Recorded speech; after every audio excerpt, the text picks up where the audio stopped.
maison de chez nous, qui a déjà habité à Témiscamingue, on lui rend visite à Fugerville pour une raison bien simple, parce qu'il a des mains d'artiste et il joue avec, je pourrais dire, quelque chose de naturel. Allô, Jean-Christophe? Bonjour, bonjour. Jean-Christophe Beauchamp, comment ça va? Ça va très bien, toi? Ah, moi, ça va très bien. Toi aussi, tu as bien vieilli, en beauté. C'est bien. Jean-Christophe, on a découvert que tu faisais des chandelles. Et là, ça nous a surpris parce que, surtout sur ton site Internet, parce que sa compagnie s'appelle Chandelf, et il y a plusieurs points de vente. Là, on a dit, bonjour, ce qui est rendu notre petit gars, notre petit Jean-Christophe. Bon.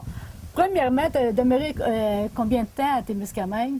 Ben, de 4 ans à fin du secondaire. C'est ça. J'ai grandi là. Tu as grandi là. Là, tu es allé au cégep. Oui. À quel endroit? À Victoriaville, mais je suis pas resté longtemps. J'ai voulu apprendre d'une autre manière que sur les bancs. Puis, je me suis retrouvé dans une maison avec plusieurs personnes, puis on a démarré des petits projets, puis ça m'a amené à aller toucher la cire d'abeille. Puis j'ai fait des chandelles comme ça, c'est des bougies trempées qu'on appelle. Donc à partir de la mèche, je la trempe une cinquantaine de fois dans la cire, puis ça donne ce type de chandelle-là. Puis c'est le même que tu as commencé, tu étais à l'extérieur. Oui, c'est un producteur qui faisait uniquement des bougies de ce type-là. Puis après ça, quand je suis revenu en région, un an après, j'ai commencé à travailler au miel Eptémis, à Gig. Puis là, encore là, j'apprenais sur le tas. Un autodidacte, un pur et dur. Oui, j'ai transformé un autobus à l'huile végétale, là, puis oui, c'est ça, on a entendu parler. Puis là, j'ai travaillé, puis finalement, je voyais les blocs de cire vendus à l'extérieur, puis j'avais le goût d'y retoucher, puis de me rappeler des souvenirs. Puis je trouvais que c'était pas assez pour faire des expositions, en fait, vendre dans des festivals, des salons. Je trouvais que ça ne ferait pas une assez belle table, donc j'ai essayé de trouver des moules qui pourraient attirer l'œil, puis qui en aient pour tous les goûts, en fait. Jean-Christophe, il faut comprendre, pour ceux et celles qui te connaissent, bon, quand je dis tu joues avec un produit naturel, toi, l'environnement, c'est important. Oui, certainement. C'est pour ça, d'ailleurs, que tu utilisais l'huile végétale déjà usée. Oui, c'était pour une alternative à quelque chose qui pollue plus. Puis là, c'est un essai. C'est sûr que là, j'ai vendu mon autobus, puis j'ai repris, je suis retombé dans l'ordinaire, là, mais on peut pas tout faire en même temps, je pense. Là. Puis ça prenait beaucoup de temps quand même. Puis là, en fait, la vie m'a fait que je suis pas revenu, mais j'ai un véhicule au gaz, puis je veux quand même encore trouver des solutions pour que ça consomme moins. Mais là, je me suis consacré plus à la production de chandelles en cire d'abeille. Puis c'est ça, la cire d'abeille, c'est une alternative à la chandelle en paraffine. Puis, c'est quoi les avantages de la cire d'abeille? Parce que moi, je suis certaine qu'il y a un avantage là, pour que Jean-Christophe y touche. Il y en a quelques-uns. Quelques-uns. En fait, pour bien comprendre, la paraffine, c'est un dérivé du pétrole. Fait que c'est dans la transformation pour devenir de l'essence, il y a une broue qui se forme, puis ça devient... c'est utilisé pour faire la paraffine. Donc, moi, ce que j'utilise, c'est vraiment un produit renouvelable qui est créé par un insecte, l'abeille.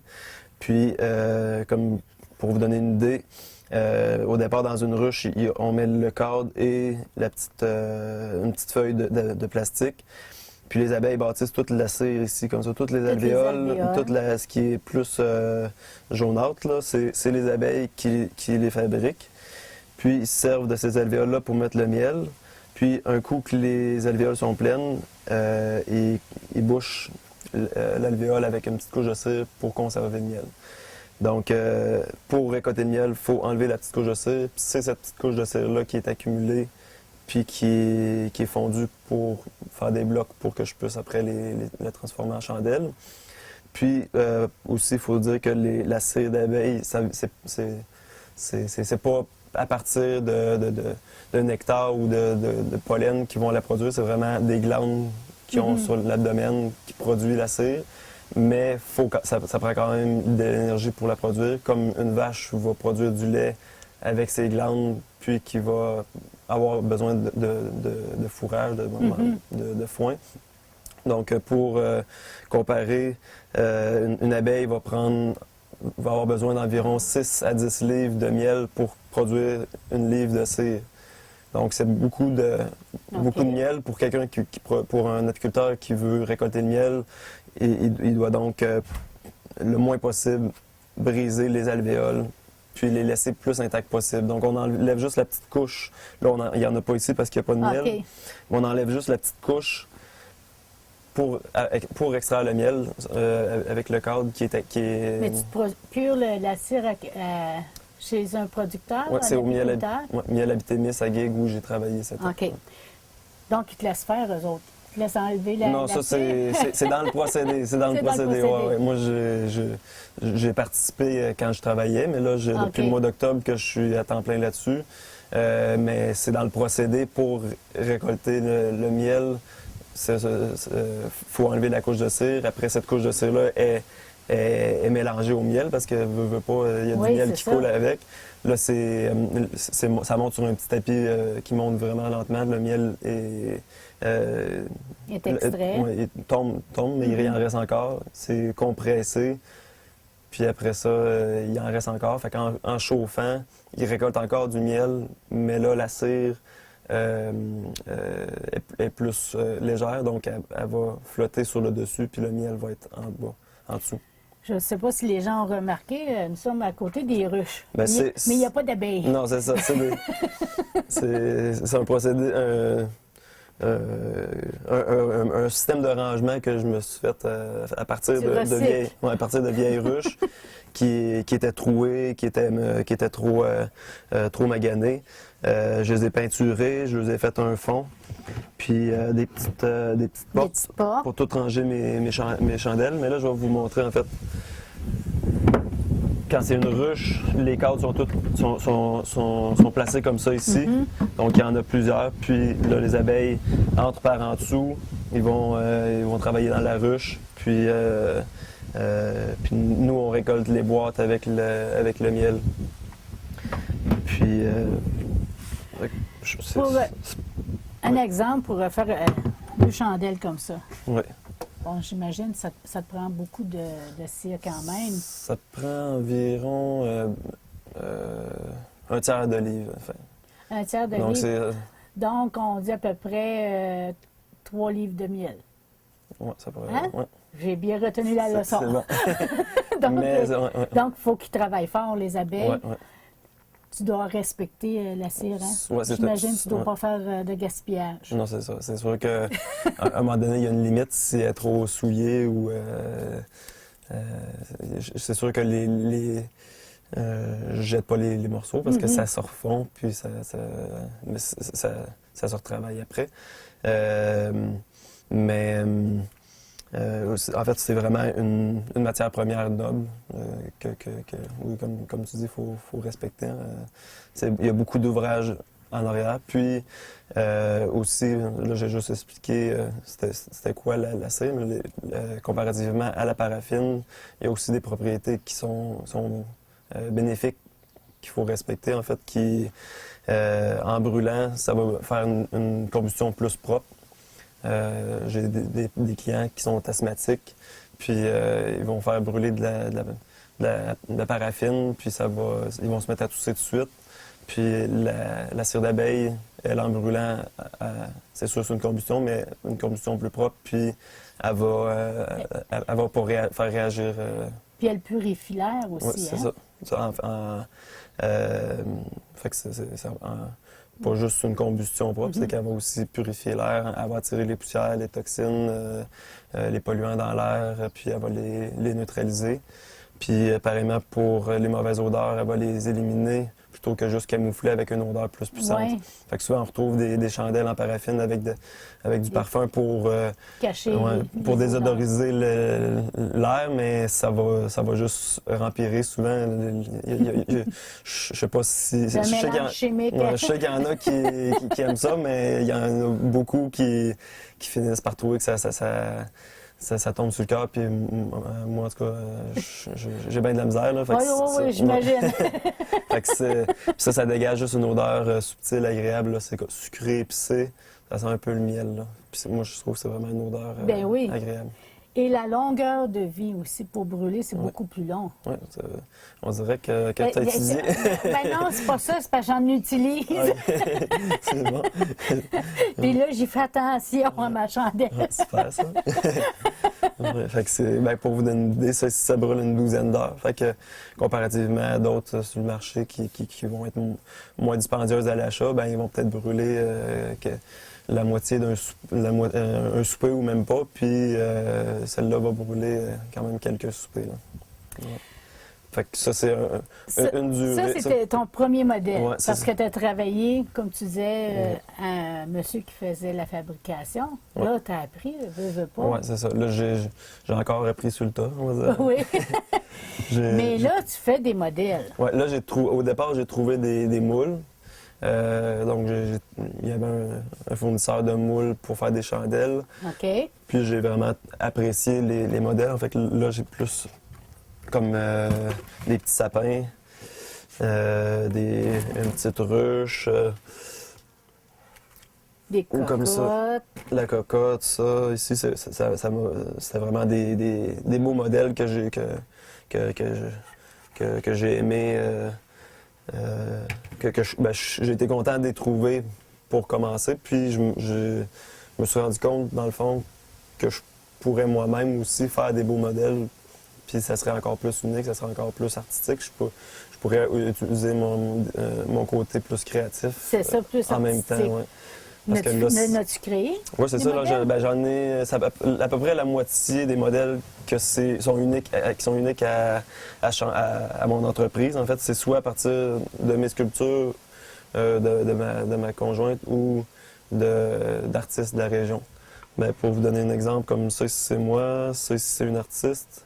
Ça aussi, c'est une artiste qui a fait la sculpture il y a 5-6 ans. Hey, c'est vraiment beau. Puis hein? j'avais vraiment eu un coup de cœur. Donc, quand j'ai commencé à faire mes modèles, j'ai acheté le droit de la reproduire. J'ai fait mon moule, puis là, je l'ai reproduit.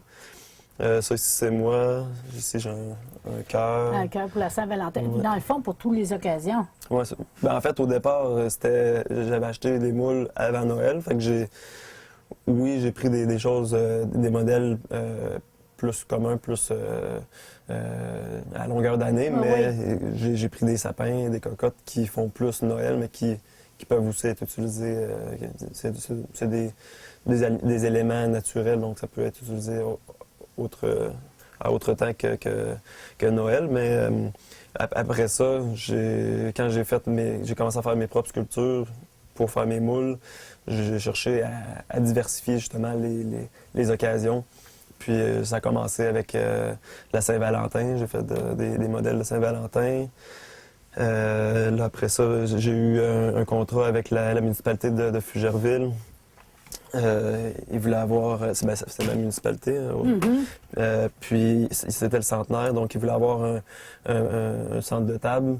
Puis on regardait dans mes modèles, ils sont vissés. Là. On regardait dans mes modèles, puis on trouvait pas quelque chose qui convenait exactement. Donc j'ai vraiment développé un modèle comme ça. Ici, c'est la gerbe de blé, la balle carrée, balle ronde. Fait que c'est vraiment l'évolution de l'agriculture.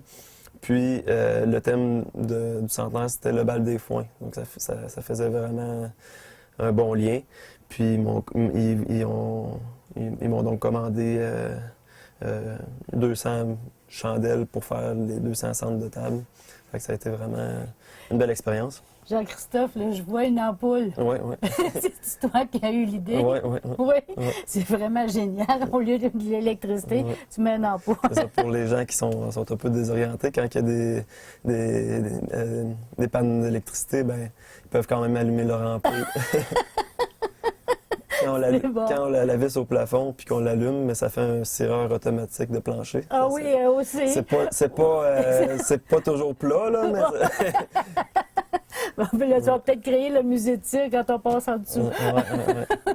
Puis là, il me reste à élaborer là, la petite chaîne qu'on tire puis que ça allume tout seul. Si tu trouves ça, je reviens te voir. Jean-Christophe, bon, tu as glissé un mot de ta conjointe. C'est une artiste? Ben, une artiste qui se découvre. Elle a quand même touché aussi à l'art plus jeune, mais dans le fond, ça fait un bon prétexte pour être créative. Là, ouais. Oui, parce que là, est-ce que, bon, elle s'implique beaucoup avec ta compagnie? Ben, il y a à des niveaux, à plusieurs niveaux, oui. La production, c'est vraiment plus moi, mais comme au début, élaborer le logo. Souvent, les femmes ont plus de goût. Je n'osais pas le dire, là, mais... pour l'œil, tu sais, souvent l'œil esthétique, là, elle va souvent me guider, puis en fait, c'est assez dans ces niveaux-là qu'elle va m'aider, puis j'apprécie beaucoup. Là. J'aime aussi, bon, on va le montrer comme il faut, chant d'elfe. Bon, qui a eu l'idée? Bien, ça a été pas mal un éclair qui est arrivé, puis les deux, on a eu pas mal, en fait, elle l'a nommé, puis j'avais eu comme ce petit flash-là, fait que les deux, en fait, on a eu l'idée parce que c'est chant, comme un champ... un champ de blé. Un champ de blé, puis mon nom, c'est Beauchamp. Puis on voulait aussi faire du maraîcher, donc ça faisait vraiment un bon lien entre le maraîcher, le champ, puis chant d'elfe, ça sonne chandelle, mais aussi on aime beaucoup l'idée de l'imaginaire en arrière d'un elfe. C'est ça, oui, l'imaginaire et la magie. Ouais. La magie de la lumière. Ouais. Hein? Ouais. Là, maintenant, vous avez un enfant. Oui, puis on attend un autre. Oui, Ouais. c'est ça. Donc, c'est vraiment la famille est impliquée.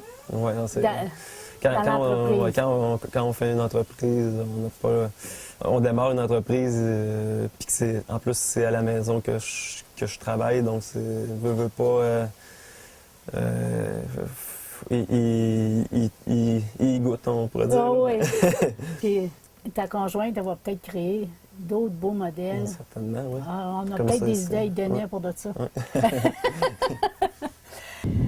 Jean-Christophe, bon, tu as plusieurs points de vente, mais tu as eu un début. À quel endroit as-tu vendu tes premières chandelles? J'ai vendu au Salon des artisans Salon des artistes et artisans du Témiscamingue, à Lorrainville.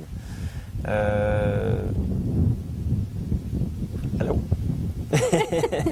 Ça, c'est la belle petite. Bonjour, ma belle. On va faire juste attention au micro. Ah, oui. OK. Fait que là, donc, ça, c'était à Lorrainville. Oui, c'est ça. Puis là, en fait, après avoir participé au salon, celle qui l'organisait à la boutique Fabrique de Geppetto à Lorrainville, puis m'a demandé d'en avoir. Là, après ça, j'en ai trouvé quelques autres au Témiscamingue, Ville-Marie, Fugerville. Puis là, de fil en aiguille, ben, il a fallu que je me dirige vers l'Abitibi. Là, puis en même temps que je faisais des expositions, ben, j'ai trouvé des points de vente dans les environs pour que les gens qui m'en ont acheté à l'exposition puissent en racheter. Je trouvais que c'était important. Puis là, ben, en fait, je me suis rendu à une vingtaine de points de vente en Abitibi-Témiscamingue. Puis là, ben, il a fallu que je me dirige encore à l'extérieur. Donc là, j'ai participé à un salon à Montréal où les détaillants, donc les boutiques... Non, merci.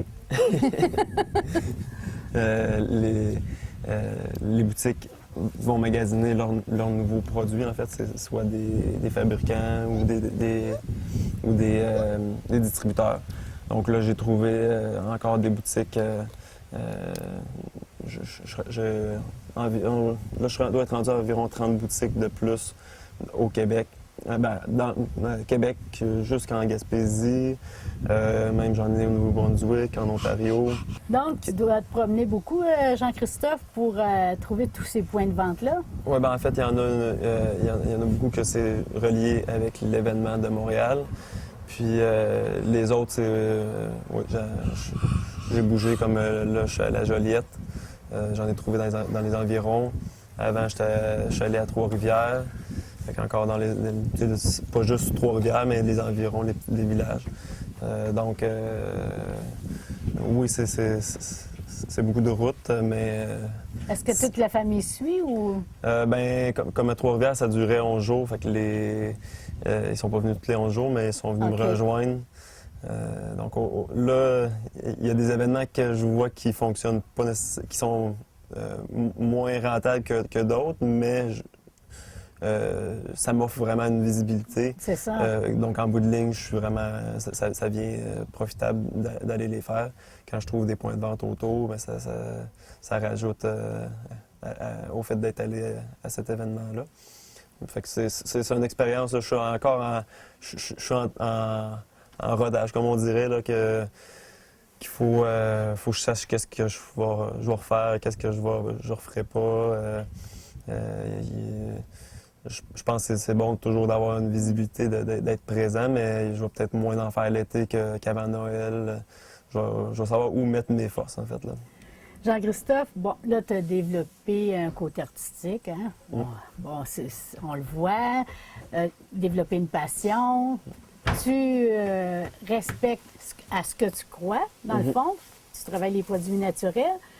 Il a fallu que tu développes au fil des années parce que là, il faut t'apprendre à parler aux gens et à présenter tes choses. C'est ça que tu as trouvé le plus difficile? Non. En fait, ça s'est fait naturellement. Je pense... Merci, ma belle fille.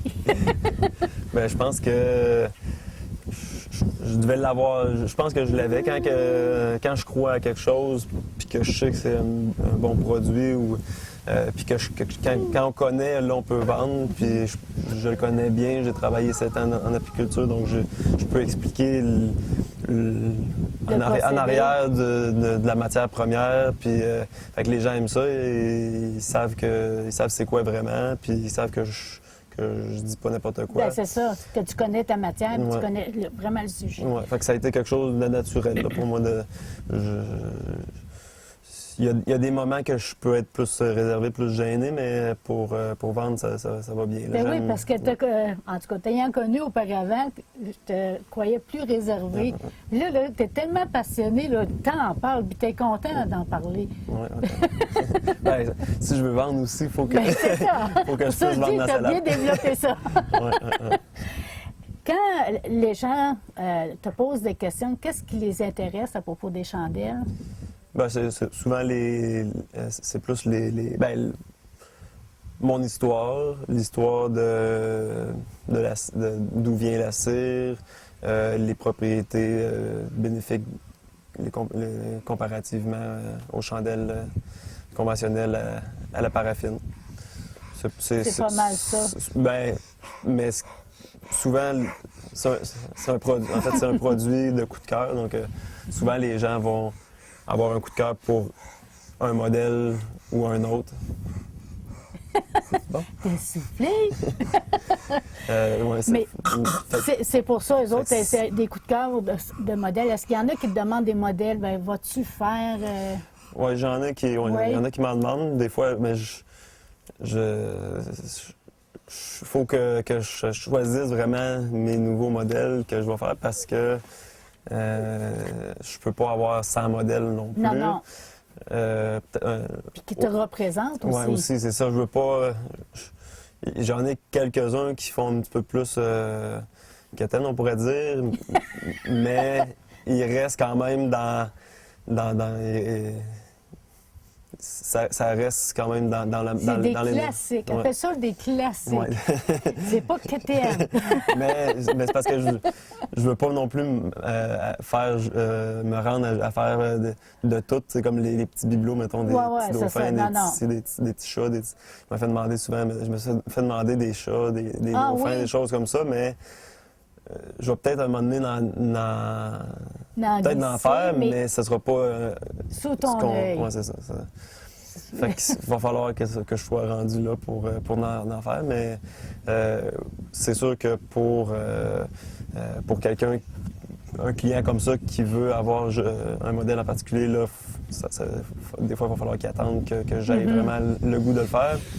Mais pour quelqu'un qui est comme la municipalité de Fougerville, qui m'a fait un contrat, en fait, là, oui, il y a cette possibilité-là. Quelqu'un qui veut m'en acheter pour la peine.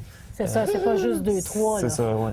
C'était une série. C'est ça. Puis que tu as gardé par la suite. Oui, c'est ça. Dans le fond, je leur ai laissé l'exclusivité jusqu'à leur événement. Puis après ça, je l'ai réutilisé parce que tant qu'à avoir fait le moule, je trouvais que c'était bon. C'était des beaux modèles. Il y a des modèles que je vais me faire demander que je vais savoir que je sais que je ne voudrais pas réutiliser. Bien là, il faut que ça vaille encore plus la peine. Il faut avoir une plus grosse commande, en fait, pour que je puisse faire le moule, ou ils vont payer plus cher pour le moule. Là. Mais souvent, si c'est des modèles, comme je recherche à faire des nouveaux modèles, si c'est des modèles qui m'intéressent, je ne vais pas charger plus pour le fait de faire un nouveau modèle. Ça te tente-tu, ma belle, qu'on aille visiter le studio Papa? Une courte visite? OK. On y va? OK. Christophe, je suis au paradis. Parce que j'adore les chandelles de cire d'abeille, bien entendu. Mais là, tu nous as permis de venir voir comment tu travaillais un peu. Parce qu'on a une idée un peu comment ça se fabrique, mais on n'a jamais été aussi proche. Comment ça sent le miel? C'est l'odeur naturelle de la cire. En tout cas, ça sent pas mauvais. Là, quand tu arrives ici, bon, là, tu commences par faire un moule, tu disais. Oui, c'est ça. Ben, en fait, comme j'ai dit, j'ai acheté des moules, mais là, je suis rendu à les faire. Fait que je fais une sculpture avec une plastine comme ça ici. Comme tu vois, c'est malléable. Ah oui? Fait que ça, c'est vraiment... C'est une rose que j'ai faite, une rose qui flotte. Donc, là, c'est ça. À partir de la rose, j'ai fait mon moule qui est moussé en silicone. OK. Donc, ça se travaille très bien. Je peux faire vraiment des modèles, comme tu vois ici, vraiment détaillés, avec plein de petits... des encavures. Puis, ouais. C'est ça. Puis là, quand mon moule est fait, puis que la sculpture est enlevée, j'insère ma mèche, puis je coule la cire liquide à l'intérieur.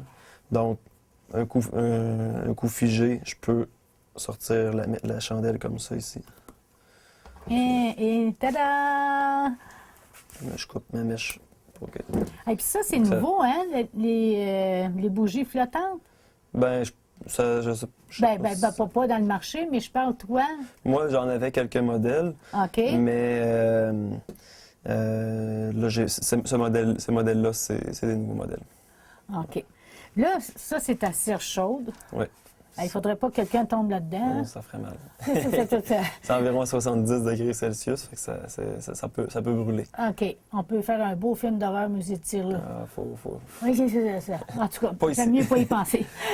Donc, je commence avec des blocs comme ça. OK. C'est l'apiculteur au miel Abitémis qui la font figer dans un moule de ce format-là. OK. Il rentre environ 30 livres. C'est un bloc d'environ 30 livres. OK. Donc, c'est assez pesant à bouger. Puis, dans mon gros bassin, il rentre environ 300 livres. C'est à peu près 10 blocs comme ça. Puis, mais avant de remplir ce bassin-là, je fais fondre mes blocs dans un autre bassin qui est dans mon truck parce que je me sers de mon plus petit bassin pour faire des activités avec les gens lors d'expositions. Je leur offre la possibilité de faire leur propre chandelle trempée. Donc, pour donner une idée, comme ça ici, je le laisse un morceau de bois avec des chandelles qui sont pré-trempées ici pour Oui. que ça prenne moins de temps. Mais ils peuvent tremper la chandelle. En fait, je vais montrer. On trempe la chandelle dans la cire, puis quand on la remonte, Ça fait une autre couche. il y a une couche de plus. Donc, tu vois, c'est déjà figé, mais c'est chaud. Ah, ben Fait que oui. c'est la technique que j'utilise. Moi, c'est sûr que j'en fais plus que D'ailleurs, deux comme- paires à la fois. Là. Comme ça, ici, j'ai des racks, ça va environ 80 paires. Eh bien, sur les deux racks, j'en ai 80 paires parce que je les trempe les deux en même En temps. même temps. J'ai des racks de 10 pouces et des racks de 12 pouces. Fait que Puis c'est- ça, puis tu fais ça 50 fois. Mais c'est avec mon... je me suis fait ça aussi avec OK. avec un... Je te trouvais bon là, au bout des bras.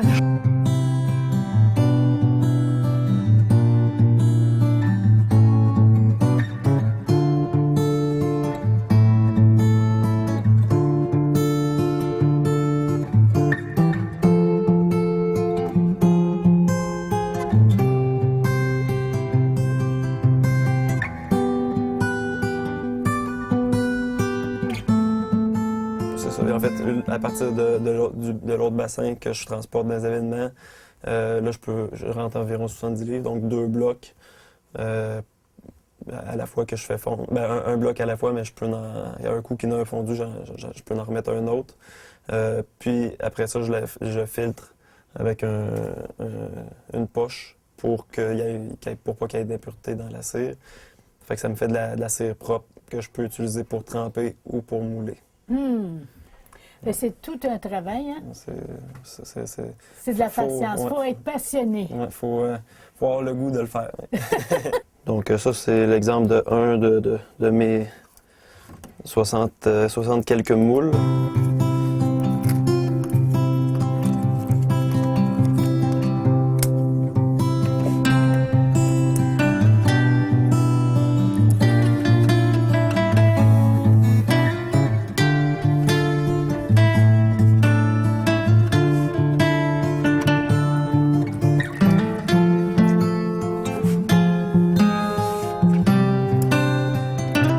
Avec un coup démoulé, je le prépare à la vente.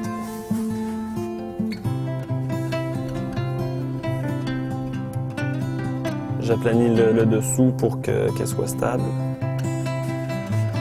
Puis une petite touche de finition.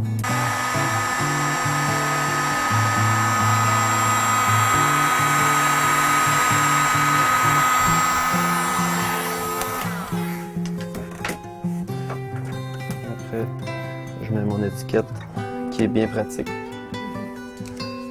Donc, il y a les conseils, puis sur mes nouvelles étiquettes, j'ai aussi les points bénéfiques de la cire d'abeille, puis mes coordonnées.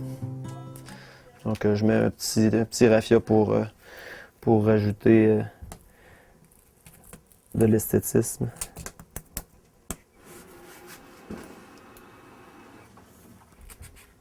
Par la suite, pour être sûr de ne pas les maganer en route, je les emballe comme il faut, surtout celles qui sont plus détaillées comme celle-là.